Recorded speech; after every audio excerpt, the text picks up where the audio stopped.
Radhe Radhe YouTube family. सर्दियों में सभी की डिमांड होती है और सभी के घर पर बनता है और सभी को पसंद होता है गाजर का हलवा। अब कोई ज़्यादा मीठे का खा लेता है, कोई हल्के मीठे का खा लेता है, लेकिन सभी को पसंद होता है गाजर का हलवा। तो मेरे घर पे भी आज मैं गाजर का हलवा बना रही हूँ। बहुत दिन से डिमांड कर रहे थे कि गाजर का हलवा बनाओ, लेकिन सर्दी इतनी हो रही थी कि मन ही नहीं कर रहा था बिल्कुल भी कुछ करने का। लेकिन जब मेरा मन किया कि हाँ गाजर का हलवा खाना चाहिए, तो मैंने सोचा चलो लगना ही पड़ेगा, मेरा भी मन हो जाएगा और सबकी डिमांड भी पूरी हो जाएगी। तो मैंने तो छोटी छोटी गाजर ली थी, क्योंकि जब सब्जी वाली गाजर आ रही थी, हलवे वाली का तो कोई प्लान ही नहीं था कि हलवे वाली गाजर आए। तो मैंने सोचा कि पहले इन्हीं का ही कर लेती हूँ, बाद में देखूंगी कभी जब हलवे वाली गाजर आएगी। तो छोटी छोटी गाजर थी, कट फिट के तो सब एक ही हो जाती है। तो मैंने सारी गाजर को अच्छे से साफ कर लिया था। साफ तो कर लिया, आप देखो ये कचरा ज़्यादा निकलता है इनमें, छोटी छोटी गाजर में, और गाजर तो छोटी सी रहती है। तो मैं तो अब इन्हें सारी गाजर को साफ कर लिया था। अब इन्हें डुबोती हूँ पानी में। सोचा साफ तो तुम हो ही गई हो, अब तुम्हें नहलाना भी बहुत ज़रूरी है। मैंने सारी गाजरों को नहला दिया अच्छे से। इनके लिए क्या सर्दी और इनके लिए क्या गर्मी, इन्हें अच्छे से साफ कर लिया है ताकि ये हमारी बिल्कुल भी गंदी ना रहे। अगर कोई साफ कर लेता है, धोता नहीं है बिल्कुल भी, तो किरकल सी आती रहती है गाजर के हलवे में, तो वो बिल्कुल भी अच्छे नहीं है। तो मैंने तो सारी गाजरों को अच्छे से साफ कर लिया है और धो भी लिया है। अभी ना तो पानी सारा निकाल के एक साइड रख देती हूँ। देखिए पानी आप देख सकते हो कितना गंदा हो गया था। तो अब मैं इन्हें कसने की बारी आती है। वैसे तो डर लग रहा था कि इतनी बारीक गाजर कैसे कसूंगी मैं, लेकिन कसने तो पड़ती। जैसे मैं कसती रही तो मुझे ऐसा लगा यार बर्तन मैंने कुछ अलग ही ले लिया है, इसमें तो कसा नहीं जाएगा बिल्कुल भी, मैं ऐसे परेशान होती रहूँगी। तो इसे मैंने चेंज किया कि ये ठीक नहीं है मेरे लिए बिल्कुल भी। तो मैंने लिया है परात। अब परात में अच्छे से कसा जाएगा। वैसे थोड़ा डर लग रहा था कि कभी गाजर की जगह मेरी उंगली ना कस जाए, तो मैं थोड़ा सा संभल संभल के कर रही थी। बारीक है ना ये गाजर, इसलिए तो कोई नहीं, मैं थोड़ा थोड़ा आराम से भी, कोई जल्दी से मोटी गाजर आ जाती थी जल्दी कर लेती थी, और बारीक आ जाती थी तो ध्यान से करना पड़ता था। अब मैं सारी गाजर को इसी तरह से एक एक करके कसूंगी। कसना बहुत ज़रूरी है, क्योंकि कसोगे, अगर आपके पास ये पुराने टाइप का कद्दूकस है ना, तो आपको बहुत ही ध्यान से करना पड़ता है इसमें, क्योंकि ये ना ऐसा लगता है इसमें जैसे उंगली ना कस जाए। लेकिन जो आपके पास स्टील का रेडीमेड वो आ रहा है अब के टाइम का, वो ठीक रहता है कसने के लिए। पर मेरे पास तो यही था, मुझे इसी में ज़्यादा सहूलियत मिलती है, उसे पकड़ने में अच्छा सा नहीं लगता, तो मैं तो इसी से कर लेती हूँ सारा। देखिए जो ऊपर की छोटी छोटी गाजर थी ना, उसे मैं एक साइड निकाल के रख रही थी कि कभी मेरी उंगली ना कस जाए, इसमें पता भी नहीं चलेगा कहाँ पे गई मेरी उंगली। तो मैं तो सारे गाजरों का ढेर इसी तरीके से एक एक करके फिनिश कर दिया। ये मेरी सारी कद्दूकस हो गई थी गाजर। देखिए अब ये हो गई मेरी सारी कद्दूकस। तो अब मैं पहले तो मावा निकाल लेती हूँ। ये तो मैंने कर लिया था, तो मैं मावा निकाल रही थी। मावा निकालने में भी बहुत टाइम लगता है, इसके पास तो बैठना ही पड़ता है परमानेंट के लिए।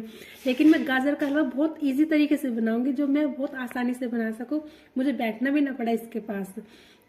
मावा निकालने के लिए तो परमानेंट बैठना पड़ता है कि कहीं मावा जल न जाए, कहीं दूध उबल न जाए, इसी वजह से। लेकिन आज मैं बनाऊंगी थोड़ा सा अलग तरीके से गाजर का हलवा। वैसे आज नहीं, मैं 4 साल से बनाती आ रही हूँ, इसी तरीके से बनाती हूँ मैं। अब आपने कढ़ाई में, कुकर में हलवा बनाते हो तो सुना होगा, कुकर में थोड़ा हलवा बना रहे हो तो कुकर में बना सकते हैं, इजी तरीके से बन जाता है। लेकिन अगर ज़्यादा बना रहे हो, तो अगर कढ़ाई में बना रहे हो ना, तो कढ़ाई में क्या होता है, परमानेंट वहीं पर बैठना पड़ता है कि हमारा हलवा जल ना जाए, कहीं उबल ना जाए, ना ही हम कढ़ाई को ढक सकते हैं। लेकिन मैं 4-5 साल से मैं पतीले में हलवा बना रही हूँ। इतना इजी तरीके से बनता है, बहुत ही इजी तरीके से। आपको ना देख के थोड़ा अजीब लगेगा कि पतीले में हलवा कैसे बनाते हैं, बिल्कुल कढ़ाई वाला टेस्ट आएगा। ऐसा कुछ नहीं है कि पतीले में बना रहे हैं तो हलवा हमारा अच्छा नहीं बनेगा, खराब बन जाएगा, टेस्ट नहीं आएगा, ऐसा कुछ नहीं है। सबसे इजी बात इसमें ये होती है कि मतलब हम इसमें ना हलवे को आते हैं, चलाते हैं, फिर ढक के चले जाते हैं, मतलब हम एक्स्ट्रा काम कर सकते हैं साइड में कुछ। अब कढ़ाई पे तो नहीं ऐसा होता, कढ़ाई पे तो ऐसा होता है परमानेंट बैठना ही पड़ता है, चलाते रहो, ना ही उसे हम ढक सकते हैं। तो मैं तो ऐसे कर रही थी, मैं एक्स्ट्रा काम भी कर रही थी और आऊँती बार बार चला के ऐसे घूम के चली जाती हुई। तो मैंने इसमें डाल दिया चीनी, देखो उसमें अच्छे से खद्दा लग रहा है ना, ये गाजर हमारे दूध में अच्छे से उबल जाएगी और जलेगी तो बिल्कुल भी नहीं है, और ना ही उबलने का कोई टेंशन है कि उबल जाएगा। मैं इसको ढक देती थी कि थोड़ा सा खद्दा लगे और चुटती। अब मैंने डाल दिया चीनी, आप चीनी अपने अकॉर्डिंग डाल सकते हैं, आपको कितना मीठा पसंद है कितना नहीं। हमारे घर पे तो मीठा बहुत ही ज़्यादा खाते हैं, तो मुझे तो बहुत ही ज़्यादा चीनी डालनी पड़ती है। अब जो दूध हमारा सूख गया था थोड़ा सा, तो अब मैं चीनी डाल दी थी, चीनी का भी अच्छे से पानी बन जाएगा, चीनी भी अच्छे से सूख जाएगी। ऐसे चलाते रहो, थोड़ा थोड़ा करके चलाओ, मतलब ज़्यादा नहीं, जैसे कढ़ाई पे बार बार कोंचा घुमाते रहते हैं, ऐसे बिल्कुल भी टेंशन नहीं इस पर। इसमें बहुत इजी तरीके से बनता है, आप एक बार ज़रूर ट्राई करना। अभी तो आपको ऐसा लग रहा होगा कि यार गाजर का हलवा कैसे बना रही है पतीले में, पर मेरे लिए तो इतना सहूलियत है, मैं बहुत इजी तरीके से बना लेती हूँ, और जो घर का एक्स्ट्रा काम होता है ना वो भी मैं आसानी से कर लेती हूँ। अब वो चीनी का पानी था ना वो भी सूख गया था, अब मैं डालती हूँ इसमें मावा, जिसे बोलते हैं खोया। खोए के नाम से एक बात याद आई है, मैंने खोया पराठा बनाया था, तो मैंने अपनी छोटी सिस्टर को बोला कि मैंने खोया पराठा बनाया है, तो छोटी सिस्टर ने ये बोला कि दीदी खोया पराठा, खोया हुआ पराठा मिल गया। मुझे इतनी हंसी आई थी उसकी बात पे, बहुत ज़्यादा। मैं कहना नहीं, अभी खोया हुआ पराठा वो वापस नहीं आया है। अब मावे को भी डाल के ऐसे चला लेते हैं, मावा हमारा अच्छे से इसमें मिल जाएगा, ऐसे घुमाते रहना है। ये देखिए हमारा हलवा बनकर तैयार हो गया था। बताइए कौन सा पानी है इसमें और कौन सा नहीं। आप मतलब आपने पतीले में देखा है तो बोल दोगे पतीले में बनाया है, पर हलवे को देख के कोई नहीं कह सकता और उसके टेस्ट को कि ये किस चीज़ में बना हुआ है। तो आप अपनी सहूलियत के हिसाब से हलवा बनाइए, ताकि हमारा टाइम भी बचत हो जाए और हमारी जो डिमांड है, रेसिपी है हमारी, वो भी बनकर तैयार हो जाए। तो ये हमारा हलवा बनकर तैयार हो गया था।